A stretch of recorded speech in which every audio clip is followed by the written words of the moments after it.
পেটৰ তাৰণাত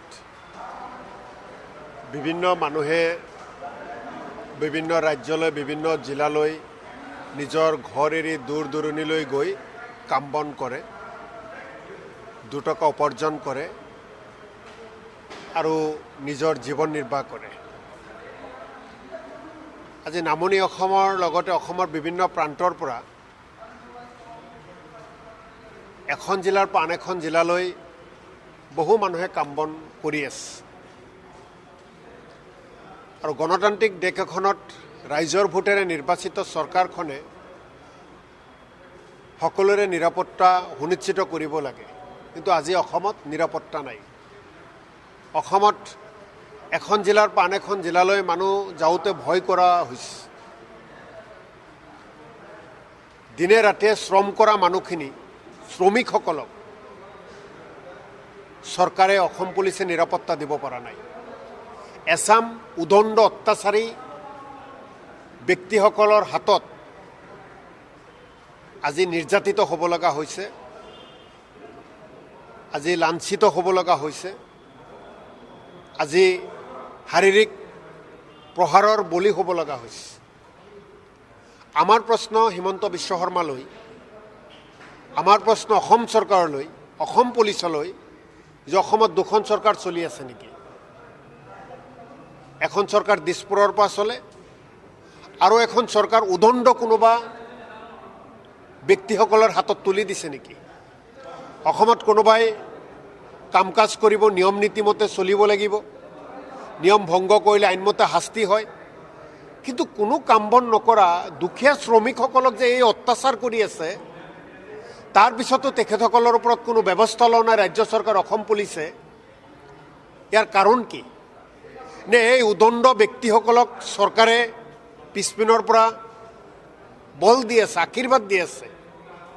আমি স্পষ্টভাৱে কওঁ, এইখন অসম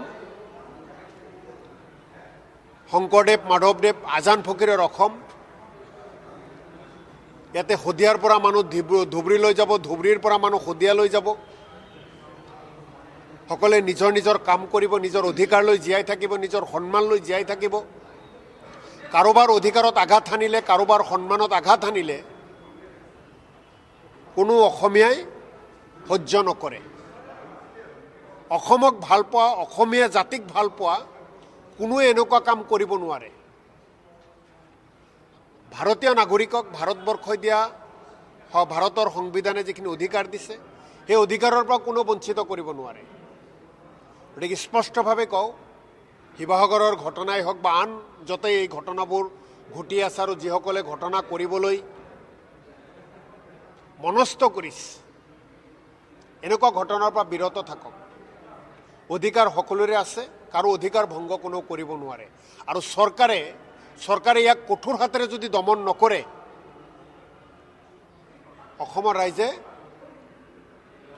নিশ্চিতভাৱে চৰকাৰক ইয়াৰ কাৰণে উপযুক্ত জবাব দিব। কষ্ট কৰি খোৱা সেই শ্ৰমিকসকলক যিসকলে মাৰধৰ কৰে, যিসকলে অপমান কৰে, তেওঁলোকে বীৰ পুৰুষ নহয়, তেওঁলোকে কাপুৰুষ। শ্ৰমিকসকলৰ লগত যিসকলে বীৰত্ব দেখুৱাই আছে, তেওঁলোকে বীৰ পুৰুষ নহয়, তেওঁলোকে কাপুৰুষ। তেওঁলোকে অসমীয়া মাতৃৰ সুযোগ্য সন্তান নহয়, তেওঁলোকে অসমীয়া মাতৃৰ এজন কুসন্তান। অসমৰ ৰাইজত দিনৰ পোহৰত এনেকুৱা ঘটনা ঘটি আছে, তাৰপিছতো অসম পুলিচ, অসম চৰকাৰে ব্যৱস্থা লোৱা নাই। নিশ্চিতভাৱে চৰকাৰৰ এয়া ব্যৰ্থতা, গৃহ বিভাগৰ ব্যৰ্থতা।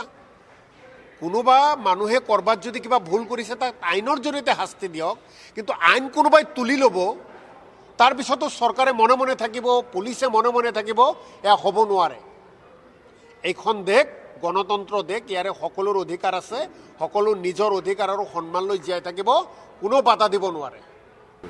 চাওক, একেবাৰে স্পষ্ট কথা,